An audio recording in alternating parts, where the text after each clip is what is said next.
మీరు నలుగురు ఇక్కడికి వచ్చేసారు. అత్తను ఒంటరిగా వదిలొచ్చారా? అమ్మ, నువ్వు ఇంట్లో కనిపించకపోయేసరికి మాకు భయం వేసింది. అందుకే మేము ఆగలేక వచ్చేసాము. ఆగలేక వచ్చేసారా? అంటే జీవితాంతం ఇంట్లోనే ఉంటుందా? కాసేపు కూడా బయటికి రాకూడదా? ఇప్పుడు మీరు చిన్నపిల్లలు కాదు, రోజంతా అమ్మ అమ్మ అని తిరగడానికి. అంత కోపం ఎందుకు? వీళ్ళకి ఇది ఒక అలవాటు అయిపోయింది. నువ్వు ఇంట్లో లేవని అందరూ కట్టకట్టుకొని నిన్ను వెతకడానికి వచ్చేశారు.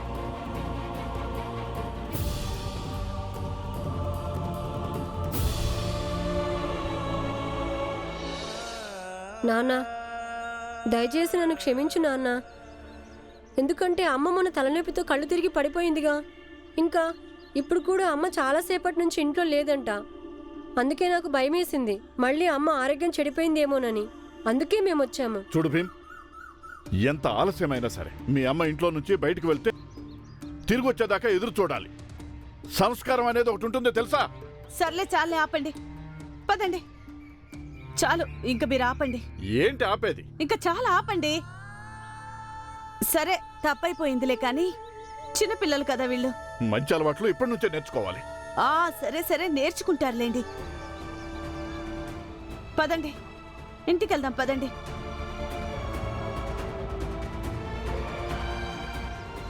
ఇదిగో చూడండి, మీరందరూ ముందు పదండి. నేను నాన్నని తీసుకొని వస్తాను. పదండి పదండి పదండి, మేము వస్తాం.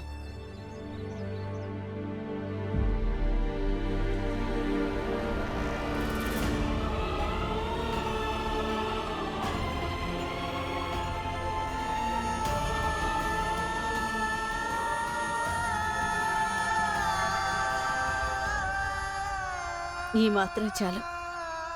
ఇలాగే ఇంకా కొన్ని రోజులు.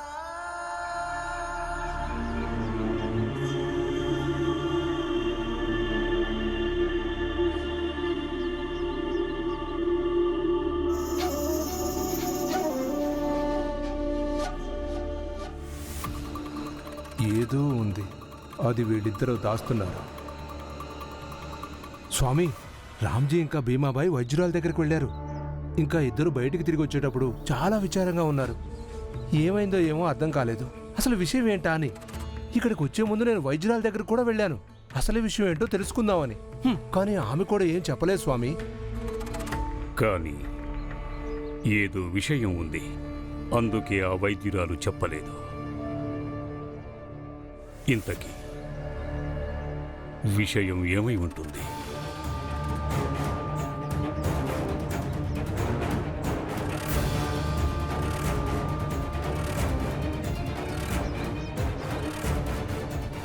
స్వామి, నేను ఒక మాట చెప్పనా?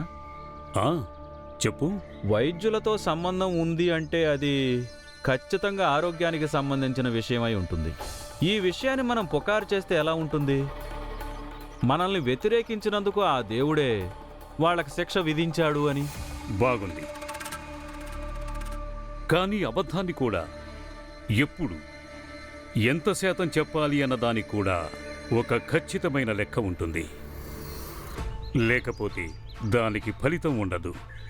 అందుకని మొదట పూర్తి సమాచారం తెలుసుకోవాలి, తర్వాత చూద్దాం. అలాగే స్వామి. సరే, చుట్టుపక్కల భక్తజనాలు ఈ ప్రాంతానికి వస్తున్నారా? అవును స్వామి. అయితే ఆ భక్తుల నుంచి ప్రవచనాలు విన్నందుకు డబ్బులు వసూలు చేయండి. మీ ఆజ్ఞ స్వామి. ఇక వెనువెంటనే మా ప్రవచనాలకు ఏర్పాటు చేయండి. ఎందుకంటే శాంతి భక్తి మార్గాలు మా వంటి జ్ఞాన పురుషుల ప్రవచనాల ద్వారానే తెరుచుకుంటాయి. అరే, ఏమైంది? అమ్మ కనిపించిందా లేదా?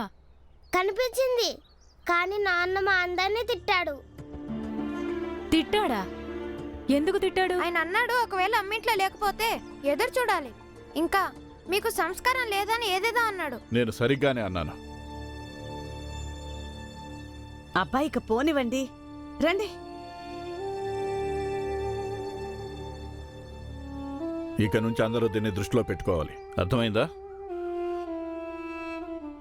కానీ అన్నయ్య, నువ్వు ఈ సమయంలో ఇక్కడున్నావేంటి? ఇంకా వదిన ఎక్కడ కలిసింది నీకు? బజార్లో. అది నేను వెళ్ళాను కదా వదినా, పచ్చడి మామిడికాయలు తేవడానికి. పిల్లలకి పచ్చడి అంటే చాలా ఇష్టం కదా, అందుకే వీళ్ళ కోసం పచ్చడి పెడదాం అనుకున్నాను. మేము కూడా అదే అనుకుంటున్నాము. నువ్వు చెప్పా పెట్టకుండా ఎక్కడికి వెళ్ళావు? అది వదినా, నువ్వు నిద్రపోతున్నావు, పిల్లలేమో చదువుకుంటున్నారు, అందుకే నేను చెప్పకుండా వెళ్ళాను. అక్కడే కలిశారు బజార్లో. అరే అవును, నేను మిమ్మల్ని అడగడమే మర్చిపోయాను. అసలు మీరు అక్కడికి ఎలా వచ్చారు?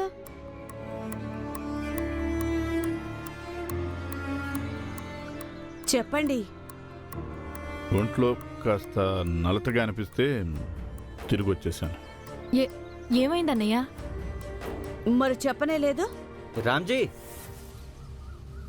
ఇదిగో చూసావా, నేను తయారయ్యి వచ్చేసాను. అదే సేటు గారి పెళ్లి రోజు వేడుకు వెళ్ళాలన్నావు కదా. నేను ఇంతకుముందు ఎప్పుడు పెద్దవాళ్ళ ఉత్సవాలకు వెళ్ళలేదు, అందుకే గబగబా తయారయ్యి వచ్చేసాను. మనం ఆ ఉత్సవానికి వెళ్ళడం లేదు. అదేంటి?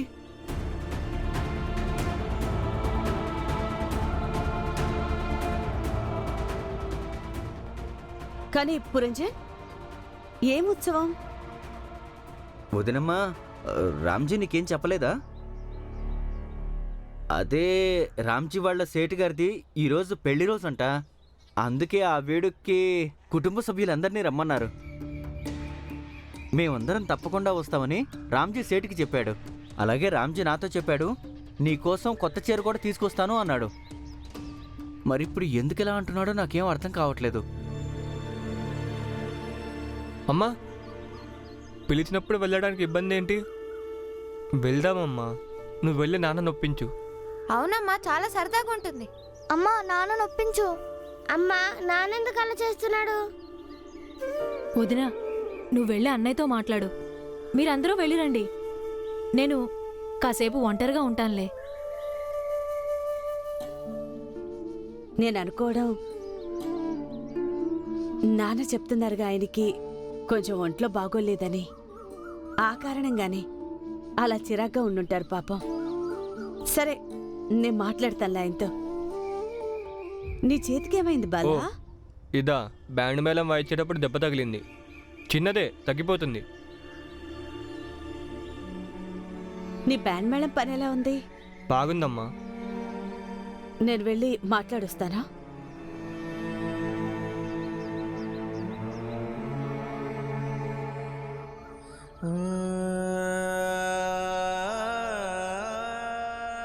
ఎందుకు వెళ్ళనంటున్నారు ఉత్సవానికి? వెళ్దాం, అందరం వెళ్దాం. చెప్పానుగా, మనం ఏ ఉత్సవానికి వెళ్ళడం లేదు. ఇక వదిలే.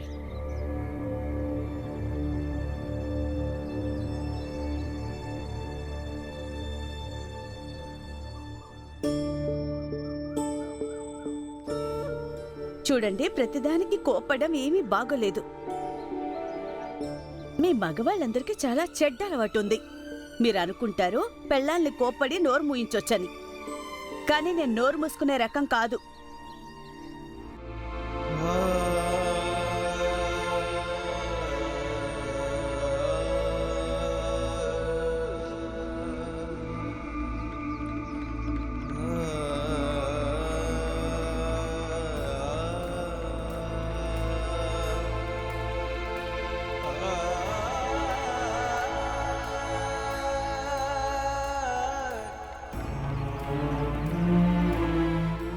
తీసుకెళ్ళండి.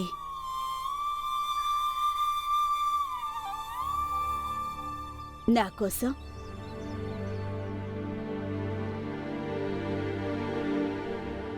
పిల్లల కోసం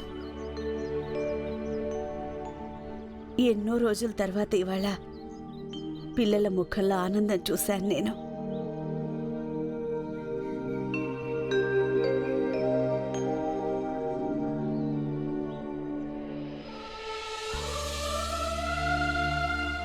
ఇప్పుడు నాకు మిగిలిన సమయం అంతా మీతో ఉండాలని కోరుకుంటున్నాను. నేను సంతోషంగా ఉండాలనుకుంటున్నాను, మిమ్మల్ని సంతోషంగా ఉంచాలనుకుంటున్నాను. ఆ తర్వాత వీలైనంత ఎక్కువ సంతోషాలు తీసుకొని ఇక్కడి నుంచి.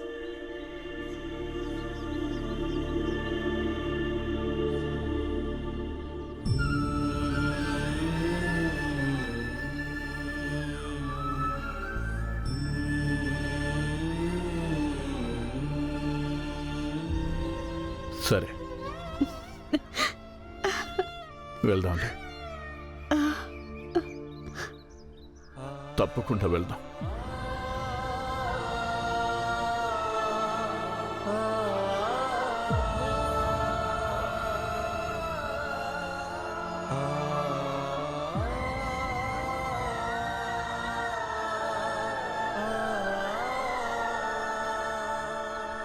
నేనేమంటానంటే ఇదిగో పిల్లలు, మీరందరూ వెళ్తున్నారుగా, నాకు కూడా ఏదైనా తీసుకురండి.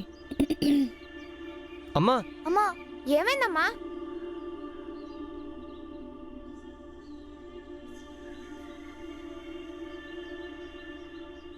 సరే, అందరూ తయారవ్వండి, ఎందుకంటే నాన్న ఒప్పుకున్నారు. అంటే మనం వెళ్తున్నామా?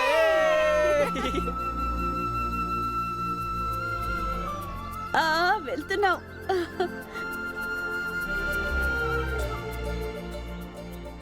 భీమా,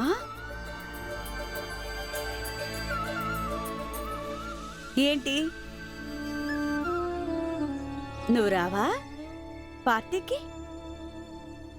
నువ్వు తయారవ్వవా? ఓహో, నాన్న తిట్టారని అలిగి కూర్చున్నావా? పోనీలే, నానేగా తిట్టింది. ఒక్కసారి తిడతారు, ఇంకోసారి ప్రేమగా దగ్గరికి తీసుకుంటారు, ఇంకోసారి కితకితలు పెట్టేస్తారు.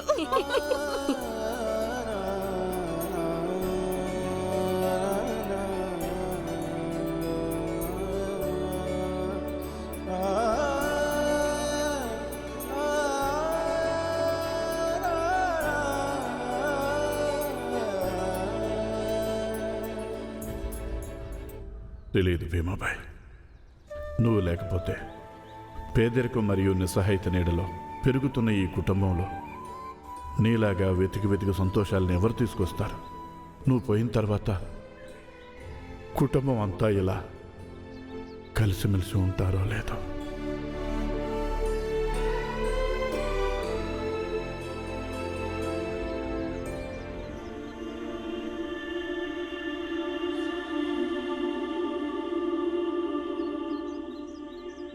ఏమైంది రామ్జీ?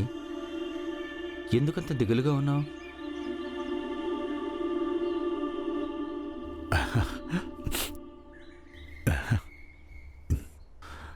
ఏమీ లేదు. అయినా నేనెందుకు దిగులుగా కనిపిస్తాను?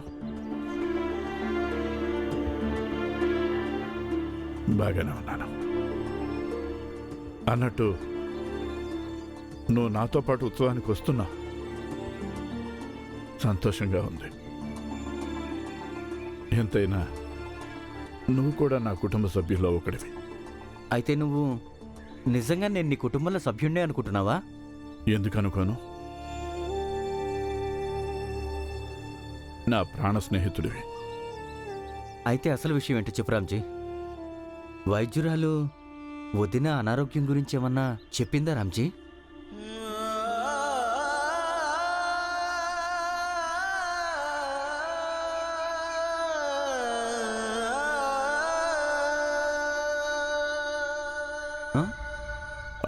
ఆహా, లేదు, తను బాగానే ఉంది.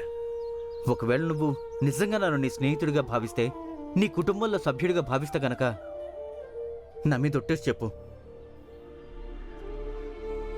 నిజం చెప్పు, వైద్యురాలు ఏం చెప్పింది?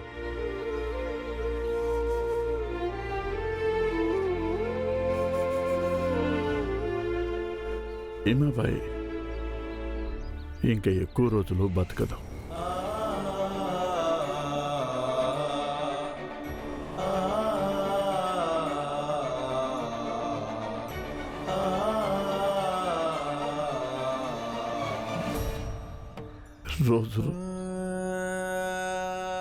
రోజుకి మృత్యువుకి దగ్గరవుతుంది.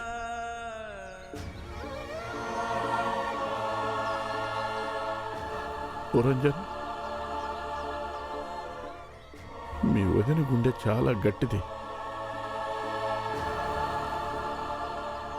చూడు, ఇంత బాధలో ఉండి కూడా పిల్లలతో కలిసి ఎలా నవ్వుతూ ఆడుకుంటుందో, ఎంత ఆనందంగా ఉందో.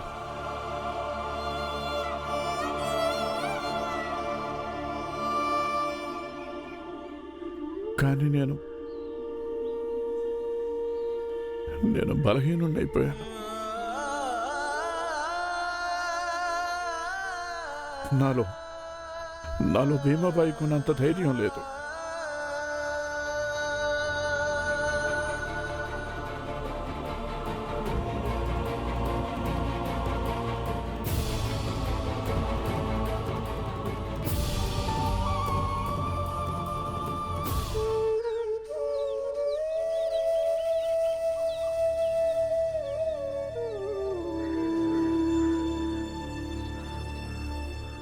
రామ్జీ, చెప్పాలంటే నువ్వు నాకన్నా ఎంతో అనుభవం ఉన్నవాడివి. కానీ నీకో మాట చెప్పాలి. అదేంటంటే, వదినమ్మ ఈ చివరి రోజుల్లో ఆవిడ్ని సంతోషంగా ఉంచాలి. దుఃఖం, బాధ, భవిష్యత్తు గురించి దిగులు ఇవన్నీ ఎప్పుడూ ఉండేవే. కానీ మనం చనిపోయే వాళ్ళకి ప్రేమని, సంతోషాన్ని పరిపూర్ణంగా అందించాలి. సమస్యల్ని వాళ్ళకి దూరంగా ఉంచాలి. చాలా బాగా చెప్పావు పురంజన్.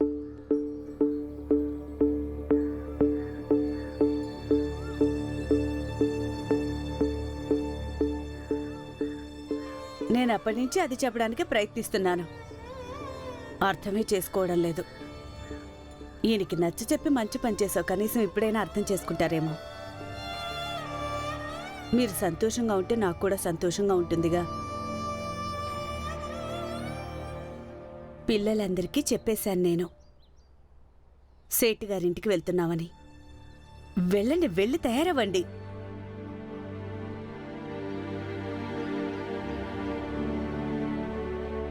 పురంజన్, నువ్వైనా చెప్పు నీ మిత్రుడికి తొందరగా తయారవ్వమని. అరే మర్చిపోయాను, పురంజన్ చెప్పాడు నా కోసం కొత్త చీర తెస్తానన్నారంటగా.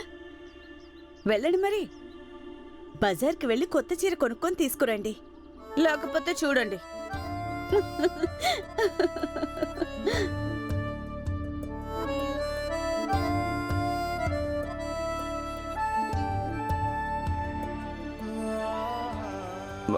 అవును రామ్జీ, వెళ్దాం పద.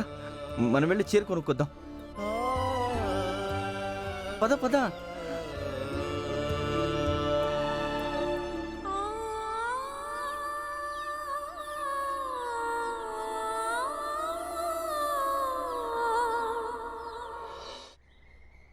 ఇదిగో పిల్లలు, మీరందరూ తయారయ్యి ఉండండి.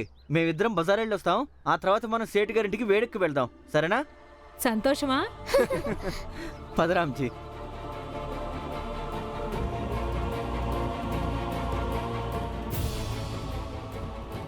మొత్తానికి ఏదో విషయం ఉంది.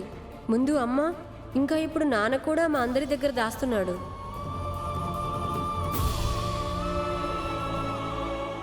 సేట్ గారు, శుభాకాంక్షలు. ధన్యవాదాలు. నీకు ప్రత్యేకంగా ధన్యవాదాలు. కేవలం నువ్వు చెప్పడం వల్లే ఇన్ని సంవత్సరాల తర్వాత జీవితంలో మొదటిసారిగా ఇవాళ మా పెళ్లి రోజు జరుపుకుంటున్నాం. మీకు చాలా చాలా శుభాకాంక్షలండి. మేము తప్పకుండా బహుమానం తెచ్చేవాళ్ళం. కానీ మేము అంటుకున్న దాన్ని మీరు తీసుకోరు కదా, అందుకే తీసుకురాలేదు. కానీ మా కుటుంబం అందరి తరపున కోరుకుంటున్నాము మీరెప్పుడు సంతోషంగా ఉండాలని, మీ జంట ఎప్పుడూ కలిసి ఉండాలని. ఏం చెప్పారు? మీ ఆయన రామ్జీనే మా ఆయనకి కనువిప్పు కలిగించారంట. భార్య, పిల్లలు, కుటుంబం విలువేంటో చెప్పి. అందుకని నేను కూడా మీకోసం దేవుణ్ణి కోరుకుంటాను. మీరు కూడా మీ భర్తతో పాటు మీ కుటుంబంతో ఎప్పుడూ సంతోషంగా ఉండాలని.